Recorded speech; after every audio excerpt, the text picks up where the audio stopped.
मीरपुर नाम के शहर में तेजस अपनी पत्नी नीरू के साथ रहता था। पति पत्नी दोनों ही नौकरी करते थे। एक दिन तेजस गांव अपनी माँ के पास फोन करता है। हेलो, प्रणाम माँ। जीते रहो माँ। तुम दादी बनने वाली हो हैं? अरे वाह, ठीक है बेटा, मैं कल ही आती हूँ। जब माँ जी शहर पहुंची तो बेटी बहू ने बहुत अच्छे से स्वागत किया। लीजिए माँ जी, चाय।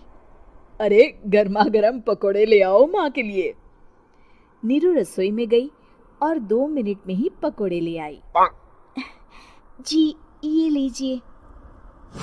बहू, जादू से बनाए हैं क्या? अभी तो रसोई में गई थी। यमी। माँ जी, शीला रसोई में पकोड़े तल रही है, मैं बस लेकर आई। हे भगवान, मेरा धर्म भ्रष्ट कर दिया तूने। अब तो गंगा जल से शुद्धिकरण करना होगा।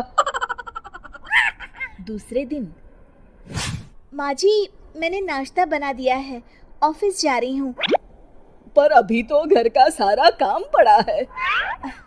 शीला आती ही होगी, झाड़ू पोछा बर्तन कपड़े वो सब कर लेगी। हमारे जमाने में घर का सारा काम हम ही करते थे।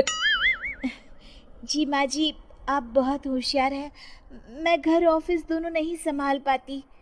तो जरूरत क्या है घर से बाहर जाकर चाकरी करने की? वैसे भी घर का काम खुद करने से घर में बरकत आती है, समझी? पर माँ जी। पर वर कुछ नहीं, इस महीने की पगार मिले फिर ऑफिस बंद। हाँ। रात को नीरू तेजस से कहती है, सुनिए जी, माँ जी बोल रही थी कि मैं नौकरी छोड़ दूँ। वैसे ठीक ही तो है, अभी तुम्हें आराम की जरूरत है। फिर भी आराम कहाँ, शीला को छुड़ाने के लिए बोल रही थी। तो अब 24 घंटे में इतना काम तो कर ही सकती हो। पर जॉब पसंद है मुझे, घर पर मन नहीं लगेगा। अगले दिन जब दोनों ऑफिस के लिए निकल रहे थे, मेरी तो कोई कीमत ही नहीं है इस घर में। माँ जी, आजकल महंगाई बहुत है, रहन सहन भी बदल गया है, दोनों नौकरी करते हैं तभी ठीक रहता है। अच्छा, तू कहना क्या चाहती है? मेरा बेटा तुझे बिठा के खिला नहीं सकता? तू ही इस घर का खर्च चला रही है, हैं? नहीं माँ जी, मेरा वो मतलब नहीं था। मतलब खूब समझती हूँ, ये बाल धूप में सफेद नहीं किए मैंने। हाँ। अब तो ये रोज का काम हो गया था। तेजस भी रोज की झिकझिक से परेशान हो गया था।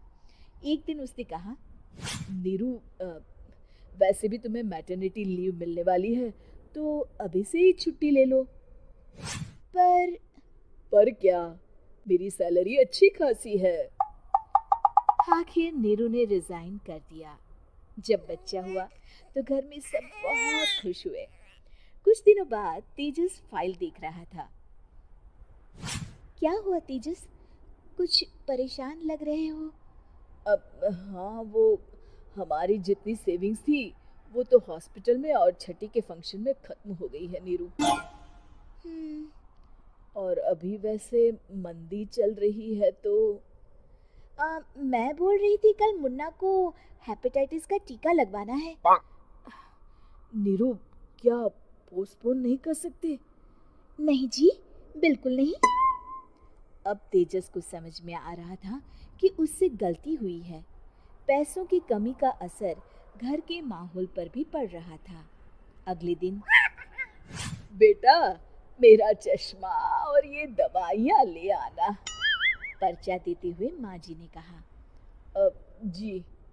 तेजस, मुन्ना के लिए दूध का डिब्बा और डायपर भी ले आना, और ये किराने के सामान की लिस्ट है, इसे भी लाना है। तेजस गुस्से में लिस्ट मरोड़कर फेंकता है और चिल्लाता है, पैसे क्या पेड़ पर उगते हैं? ये ले आना, वो ले आना। अरे, पर ये जरूरत का सामान ही है। वो गुस्से में बिना कुछ कहे ऑफिस चला गया। अरे अरे, लंच तो ले जाइए। नीरू दौड़कर डिब्बा पकड़ाती है। एक दिन खाना खाने के बाद, नीरू, अब तो मुन्ना कुछ बड़ा हो गया, तो अब तुम वापस ज्वाइन कर लो ना जॉब। पर इस रिसेशन में जॉब मिलना बहुत मुश्किल है। ट्राई तो करो।